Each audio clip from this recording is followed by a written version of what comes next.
Eu tinha atingido minha liberdade financeira com 26, 27 anos, foi cedo. E aí eu comecei a pensar, caramba, cara, como que eu consegui atingir minha liberdade financeira, né? Porque, por mais que eu tivesse tido muito amor na minha vida, eu tive muito perrengue também. Então eu era o cara que eu trabalhei como barman, como garçom, né? E eu lembro que no momento que os meus amigos estavam indo nas festas para se divertir, né? Então eu lembro que eu trabalhava mais do que todas as pessoas que estavam ao meu redor, né? E a maioria das pessoas não se preocupavam com isso. No final de semana eu trabalhava, a maioria não se preocupava com isso. Então eu tive um momento muito difícil na minha vida em relação a esforço, em horas de trabalho. E chegou um belo momento que eu atingi minha liberdade financeira. Eu falei, caramba, peraí. Com certeza eu dei algum tipo de sorte, mas eu devo ter feito alguma coisa certa também para ter atingido a minha liberdade financeira tão cedo em relação às outras pessoas. E comecei a estudar na época. E uma das pessoas que eu estudei tinha sido Napoleão Hill, né? O Napoleão Hill foi um cara que estudou sobre riqueza na época dele, né? No tempo dele. Só que num tempo onde não existia internet. E aí eu me questionei, poxa, será que existe algum motivo do porquê as pessoas prosperam? E eu pensei, como temos acesso à internet hoje, imagina como a gente não pode fazer uma análise muito mais quantitativa do que ele fez na época dele. E aí foi daí que a gente começou a ir em busca do porquê algumas pessoas prosperam e outras não. Será que existe um código? Um dos primeiros grandes nomes que tinha conseguido tinha sido Chris Gardner. Na época da escola de vocês, tinha aquela aula onde a professora faltava e todo mundo assistia filme? Tinha, não tinha? Na minha também. E aí era sempre o mesmo filme, cara. A Procura da Felicidade. Era o mesmo filme, cara. Era sempre esse mesmo filme. E aí, mais pra frente, talvez por uma inspiração disso ou por um acaso, eu virei um assessor de investimentos. Que era exatamente o que o Chris Gardner fazia no filme A Procura da Felicidade. E eu virei justamente isso aqui no Brasil. Então ele era um dos meus grandes ídolos. E aí quando ele vinha pro Brasil, eu fui um dos caras que tive acesso a conversar com ele. E aí eu fui pro hotel onde eles estavam hospedados pro evento. E eu sempre fui um cara de me esforçar mais do que a média. E nesse dia tinha um horário para gravar com o Chris Gardner. Era 11 horas que eu ia gravar com o Chris Gardner. Só que eu tinha chegado extremamente cedo esse dia. Eu nem lembro se tinha chegado 5, 6 da manhã, sei lá. E aí a gente muito cedo preparou tudo. Então já tinha poltrona, já tinha câmera, tinha tudo isso. E devia ser, sei lá, nem 7 da manhã. E nesse dia ia gravar eu, a Forbes, a Globo e o BTG Pactual na época. E aí, por algum motivo, o Chris Gardner ele veio mais cedo. Tava ele com uma assessora e a assessora olhou para mim e falou assim, não, a gente não vai gravar com esse menino agora não. É só depois e se sobrar tempo, né? Aí o Chris Gardner olhou que eu tava pronto. Aí ele falou, não, vou gravar sim. Aí ele veio andando, aquele brutamontes assim. Aí ele falou, garoto, eu vou gravar com você porque você tá pronto e os profissionais estão sempre prontos. Aí eu lembro que uma das primeiras perguntas que eu fiz foi, por que você tem 2 relógios? Aí ele falou, porque eu não tenho tempo pra perder.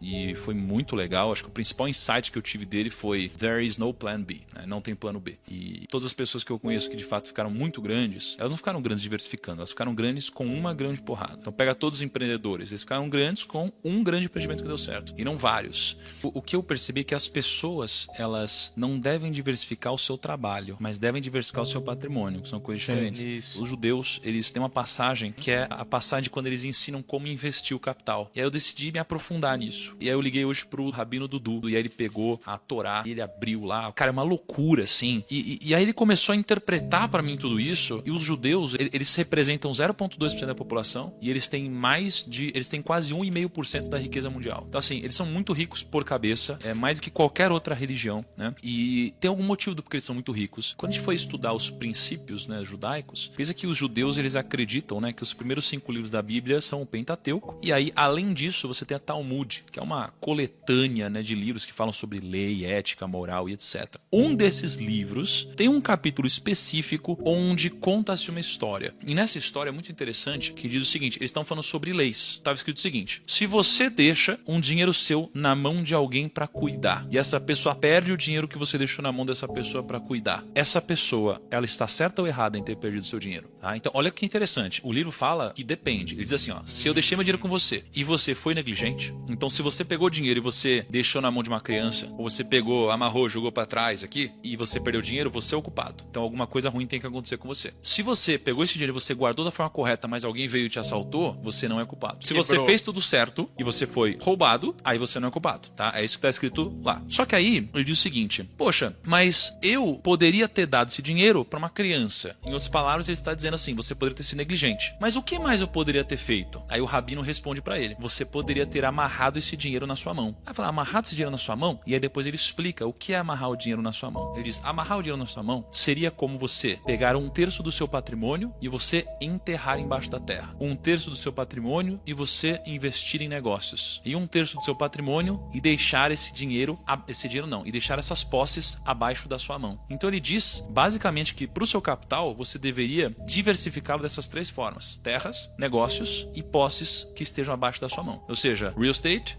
ações e reserva de valor. Então é muito interessante quando a gente fala sobre diversificação e quando o Chris Gardner fala sobre plano A, que eu vejo que o que te enriquece é o trabalho. Então no trabalho não existe espaço para plano B, C, D, é um único plano. Por quê? Porque se não tiver jeito de dar errado, você vai fazer dar certo, tá? Agora, o fruto do seu trabalho, ele deve ser diversificado, ele deve ser amarrado na sua mão. Isso é o que eu vejo de fato os grandes fazendo. E até se a gente fizer um backtest dessa carteira de investimentos diversificada, né, dos judeus, de fato foram alguns dos maiores rendimentos da história. Isso aí foi escrito há 1800 anos atrás. A indecisão cobra um preço alto, né? Porque às vezes você fica assim, não quero abrir mão disso, porque se der problema. Aí o fato de você não ter coragem de abrir mão disso te gera um problema onde você não teve coragem de abrir mão. Você tem que abrir mão de alguma coisa, cara. O sacrifício é recompensador. Tipo, por exemplo, você trabalhou quantos anos como assessor sem ganhar nada até você, sei lá, vender o seu negócio e ganhar um bom dinheiro? Eu fui 7 anos assessor. Meus primeiros 2 para 3 anos eu não ganhei nada. Depois disso eu comecei a ganhar um dinheiro, mas eu reinvesti no próprio negócio e paguei dívidas da família. Então eu demorei 7 anos para ganhar meu primeiro grande dinheiro. Então você fez 7 anos de sacrifício para realmente conseguir mudar, viver do jeito que você queria, basicamente. Isso, exatamente. E aí quando você pega os nomes que a gente conversou, todos que ganharam dinheiro, demoraram para ganhar dinheiro. Todos demoraram para ganhar dinheiro. Então, quando a gente fala do Código da Riqueza, cara, existem algumas coisas em comum. Uma delas é você entender que primeiro você planta, depois você colhe. E hoje as pessoas, elas primeiro querem colher. As pessoas não têm coragem de abrir mão do que elas mais querem na vida delas. Na verdade, elas abrem mão do que elas mais querem na vida delas para colherem, né, o que é importante apenas nesse exato momento. Hoje tá tudo muito rápido, né? Você pega o TikTok, você pega o Instagram, você pega não sei o que lá. Então a gente sabe muita coisa, né, espalhada, de zero profundidade. Então é muito difícil a gente conseguir ter alguma vantagem competitiva. Todas as pessoas que eu conversei no Código da Riqueza, elas eram muito boas em alguma coisa. Hoje você tem um monte de gente que é medíocre, cara, que é mediana em tudo. E não foca em nada, e não sabe de nada. Não foca em nada. E eu sou péssimo em muita coisa, na maioria das coisas, mas eu sou bom em poucas. Isso aqui é o que me fez ter resultado. As pessoas que são verdadeiramente ricas, elas entendem que o dinheiro não é causa, ele é consequência, mas é consequência do que? Do seu trabalho, do seu esforço e do seu valor agregado na vida dos outros, tá? Trabalho, esforço e valor agregado. Isso daqui é o que vai tirar riqueza. Trabalho, esforço e valor agregado. Por que trabalho? O trabalho, ele tem a ver com você multiplicar algo que você é bom, não o que você é ruim.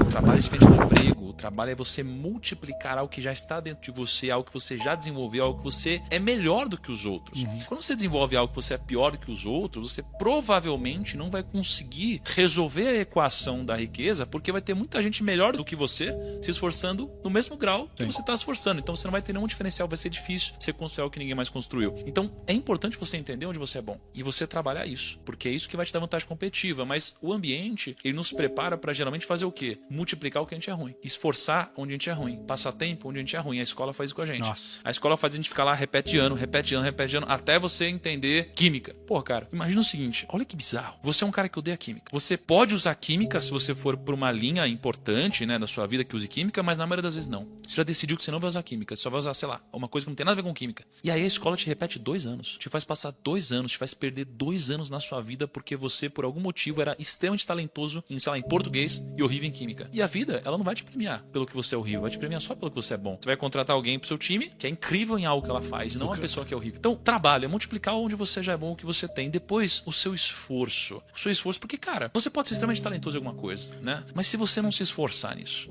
Esquece. Você precisa de esforço, concorda? Porque senão você vai ser mais um medíocre, cara. Aliás, eu tô cansado de gente que não se esforça, cara. Tô cansado, eu fico puto com isso. Pior que gente sem discernimento cognitivo é gente vagabunda, cara. É a combinação perfeita. É o deixa a vida me levar com mediocridade, baixa capacidade cognitiva e vagabundagem. Agora, olha só, por isso, e aí você tem um terceiro ponto, que você tem o multiplicar o seu talento, você tem o esforço e você tem o valor agregado. Porque não tem como você ganhar alguma coisa se não agregar valor pro outro. O valor agregado eu aprendi com você, eu não sabia o que era isso. Eu achava que trabalhar e ter um emprego era realmente fazer o que eu fui pago pra fazer e tá tudo bem. Eu não sabia que era tipo assim, era fazer o que eu fui combinado a fazer, mas é tipo assim, cara, agregar realmente um valor a isso. É tipo assim, pensar com uma outra ótica, não é tipo, vou editar um vídeo pra subir no YouTube. Não, eu tô editando um vídeo que vai impactar um monte de gente. Eu tô editando esse vídeo pra bater mais de 1 milhão de visualização, porque eu sei que a gente vai conseguir converter esse vídeo em X, Y coisas. Então, as pessoas não entendem que é tipo assim, cara, se você hoje é um júnior numa empresa e você trabalha como um júnior, você vai ser pra sempre um júnior. Você nunca vai promover um cara pro pleno se o cara trabalha como um júnior. O cara tem que trabalhar primeiro como um pleno ou até mesmo como um sênior. Pra você sentir aquela coisa de tipo, puta, cara, esse cara ele já tá... Eu preciso promover esse cara. Promover esse cara. Não dá pra não promover esse cara, né? Exatamente. tem que chegar nessa parada. E aí eu tava com o Jeffrey Maron, eu falei assim, Jeffrey, o que é riqueza pra você? E aí ele falou assim, tem 3 tipos de definições pra riqueza. Aí ele falou assim, ó, a primeira é a riqueza financeira. Mas não é a única definição, mas é a primeira definição. A riqueza financeira é ter um patrimônio bacana que você construiu ao longo da sua vida. Então, mas você tem também a riqueza humana, que é o conhecimento que temos como indivíduo e a nossa capacidade de transmitir isso para outras pessoas, criando relações entre si. Isso é riqueza também. E a terceira riqueza é a riqueza vital, que ele diz que é basicamente a saúde, porque sem ela, as outras duas não fazem sentido nenhum. Então não adianta nada ter só a riqueza financeira se não tiver a riqueza vital. Não adianta nada ter riqueza financeira e a vital se não tiver a riqueza humana, porque vai me faltar alguma coisa. Você sabe como nasceu a previdência privada? A gente tem a previdência privada e a previdência social. A previdência social, né? Lá atrás, lá no exército romano, eles criaram um formato onde eles pegavam 2/7 do salário dos soldados romanos. E aí eles convertiam isso daqui no futuro em benefícios para eles. E aí depois dá um pedaço de terra para os romanos.